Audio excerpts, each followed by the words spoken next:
అబ్బాయి నా కొడుకు అండి, భానుప్రసాద్ నా పేరు శ్రీను. పిడిసి ప్రాబ్లం అండి. పిడిసి వచ్చి కుర్రోడు మా అన్న తినేటప్పుడు పడిపోయాడండి. ఎక్కడికి వెళ్తే అక్కడ పడిపోయి ఉండేవాడండి.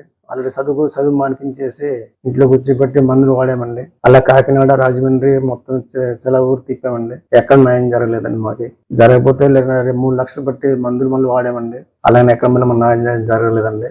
ఇలా నాయుడుపేట వచ్చామండి. నాయుడుపేట వచ్చి ఇలాగా వర్క్ చేస్తుంటే హాస్పిటల్ తీసుకెళ్తే ఇలా నారాయణ హాస్పిటల్ నుంచి చూస్తున్నారమ్మా, పిడిసి ఆరోగ్యశ్రీ కార్డు వల్ల మీ కుర్రోడికి న్యాయం అవుతుందని చెప్పారండి. డాక్టర్ గారు చెప్తే దాన్ని బట్టి మేము ఇక్కడికి నారాయణ హాస్పిటల్ తీసుకొచ్చామండి. నెల్లూరు తీసుకొచ్చి అక్కడ నారాయణ హాస్పిటల్ జాయిన్ చేసి సూపర్ గా చేస్తున్నారంటే జాయిన్ చేశారండి.